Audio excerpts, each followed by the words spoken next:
It's a BumbleKast Mini, sponsored by Vlad C.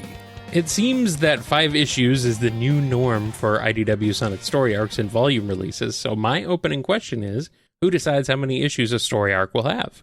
Do you have to know how many issues long the story is going to be when you pitch it, or does the editor decide, independent of writer input? Is there some degree of flexibility? That is editorial direction, and yes, there is flexibility. It's more of a kind of general guideline to have things wrap up within a 5-issue scope. So we could do like a 3-part and a 2-part, or 2 parts and a 1-part, 5 individuals, however you mix and match, just so that it isn't something that's like a 6-issue story. So you have to buy 1 trade and then the start of another. That'd be obnoxious. So it's just something that kind of informs how the stories are structured, but there is flexibility on how to fit those pieces together. Alrighty. This is definitely a silly minor nitpick, but as far as I can tell, Eggman calling Sonic a rodent stems from Archie. It didn't really happen in the games until Frontiers.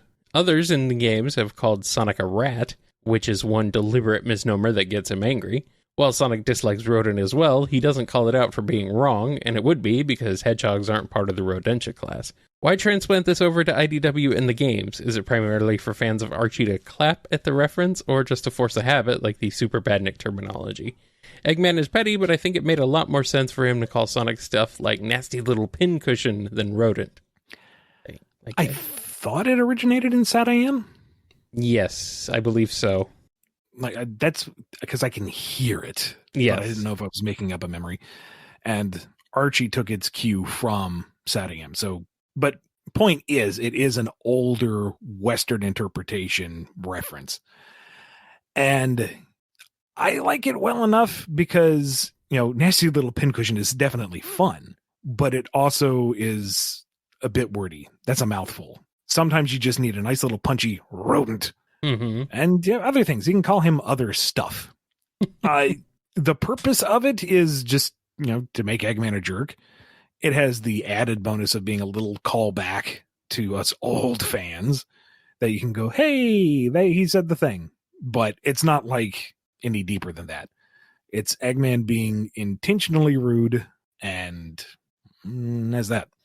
Yeah, I mean, I don't think it's that big of a deal. Well, he said it was a minor thing, so. It is definitely a silly minor nitpick. That is what they said. On Orinos Island, Sage says that the Chaos Emeralds were central to the Ancients' power and native to their world. Can we get some clarification on that? Did the Ancients create them? Did they excavate them from their planet? Were they just laying around? Is any of that even established, or is there room for greater mystery beyond them coming from that planet? It's, I think, got room for further exploration. I know some folks are not tickled with the idea that the Chaos Emeralds originated on another planet. Don't blame them for that. So let's just take it as what's given in Frontiers and not really define it beyond that right now. We know that the Ancients brought them to Earth, and that's sufficient for the story and the lore right now. And there is room to tinker and explore more in the future if necessary. Alrighty. How did Sonic lose his super state after fighting the Night Titan? It's not really shown like the others. In that same vein, how did he get from Chaos Island to Rhea Island and then Rhea Island to Orinos? Some of that was lost as the game was changed after the script. Beyond that, I don't think I should pull back the curtain much further. It's game dev stuff that I'm not even 100% in the loop on. So I don't have an immediate good answer for you on that one. Alrighty. Your career has expanded considerably, and you're moving on to bigger things, primarily games. Props and kudos. After all this time, do you still consider yourself a comic writer first and foremost, or something wider and more general? Does your own mindset differ from what you market yourself as? I've always thought of myself as a writer, and it's just I've only gotten comic work up to a point, and I'm glad to branch out into other disciplines or genres. Oh yeah, that, but not that. Media? Media, markets. Yeah, there we go. I know words. I do them for a living. Words. My grasp of the English language is more like a wave goodbye. No, come back. Comics will always be near and dear to my heart. I love that form of storytelling, and I don't think I'll ever quit that. But I do market myself as a multimedia writer because, I like work and I like new opportunities and new challenges and new ideas. So I do say I'm multimedia, that I can do lots of formats, but I will always come back to comics in some shape or form. Yeah. Since we've been seeing a lot of classic material and classic characters making their return, are there any #knowing smiles in store for the Battle Cuckoo? No, and it hasn't been for lack of trying. Come on, Ian, you can do it. Push it through. Make it happen. There's one very large hurdle to clear with those guys, and I don't think it's insurmountable, but it is daunting. Is it a legal thing? No. Okay. Not that I'm aware of. I was just wondering if someone else owned them or something for some reason. Right, this next half of the questions are from some of my friends. This first one comes from someone you guys know as Uncle Venus. Oh, we do know Uncle Venus. So, I've personally come to the conclusion that I don't like Sonic's speech in IDW 50, but I can explain it, so don't turn away. Basically, it feels less like the character himself has developed to be less hostile towards new rivals, and more like someone told him the tropes of his series, and now he has the uncanny ability to read the script, which would be fine if he didn't inadvertently hurt the final battle with Surge in Overpowered / issue 56. Evan Stanley clearly poured her heart and soul out onto the page as Sonic begs Surge to stop this madness, but it has this stink in the back of my mind because he's basically just doing the same thing that didn't work in issue 50. If he'd first fought her more in more the same manner he fought Shadow or Silver, that final scene with him now knowing her context would have hit harder. So, what's your take on that criticism? Okay. All right. That's it? You're entitled to your opinion, and if there's nothing I can do to retroactively go back 6 months to revise something, that was context for another writer. Ian, go fix that. Ian, fix it. What are you doing? What are you waiting for? Time machine yourself back to the past, to when you were writing issue 50 and fix it. Or whatever. I don't know. I don't even know how you would do that.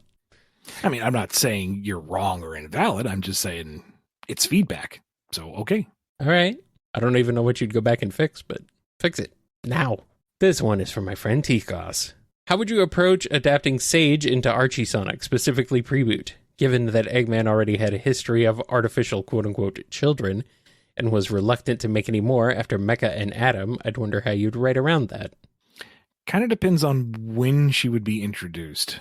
Like, if she were introduced at the same time as Adam and Mecha, then that would contextualize things differently than if, say, the Preboot had endured up to Frontiers and we got a Preboot Archie style Frontiers adaptation, like, or anywhere in between. It really depends on that context. If it were in the Adam and Mecha days, I feel like she'd be very redundant, because now you have a daughter like Mecha, but it's an AI like Adam, so she's a Venn diagram of egg children. And I think we've done this on a previous BumbleKast Mini or somewhere, and it's like her loyalty to Eggman would make an interesting dynamic to the three, but yeah, I feel like we'd be overloaded. And if we are assuming that Preboot went all the way to Frontiers, then we would have a new facet to Eggman's reticence to accept her. It's not just that him accepting one of his creations as children. It's, I've been burned multiple times. Do I trust this one? And then ultimately, yes, and he comes around to her because I really like that Eggman Sage dynamic. But yeah. All right. These last two are from my friend Radar. Is Winterberg from the All or Nothing arc and from the Zeddy Hunk arc, aka the town Master Zeke took over during the Metal Virus, supposed to be in the same snowy region as Frozen Peak from issue 14, where Sonic first met Starline? I'm going to know if they're connected to some degree. I don't think that was the intention, but I don't think that's a problem either. I'd have to go back, reread, and make absolutely sure, but They can be in the same alpine region. They may not be. Did I say Zeddy Hunk arc? I heard hunt, but maybe you did say hunk. Well, We're not redoing the question, though, because that's going to stay in there. No, that's going to stay, yes. Zeddy Hunk arc. You are now imagining Zavok flexing. Well, I mean, have you seen Zavok? I mean, yeah. I suppose.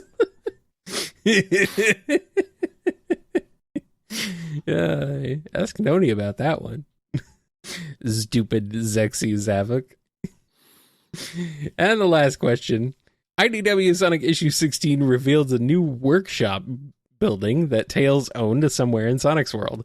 I noticed that this workshop sits across from a forest of apple trees that are held up by tree stakes, evident in issue 36, issue 49, and the 2020 annual's weapons. So my question is, Tails' workshop from the comic... Is Tails' workshop from the comic located in Orchardville, aka the town Zor took over during the Metal Virus? As far as I'm aware, it is the only IDW Sonic location seen with a forest abundance of apple trees. Again, could be, may not be. There are other orchards in the world. It would be a fun little visual connection to put it all together, but it isn't necessarily intended that way. So, if that's what you like, let that be your headcanon. I am not going to correct you. All right. Unless it comes up later and gets retconned at some point. I mean, probably won't, but who knows? It's pretty anticlimactic. This is an interesting question to end the show on. Thank you to Vlad C for sponsoring this BumbleKast Mini and all these other folks who got in the door too. If you want a BumbleKast Mini of your own, or if you want to sponsor other people to be on a BumbleKast Mini, head up to patreon.com/BumbleKast, Ko-fi.com/BumbleKast, or become a YouTube member. Be good to yourselves, be good to each other, and we will see you next time on the BumbleKast. See ya.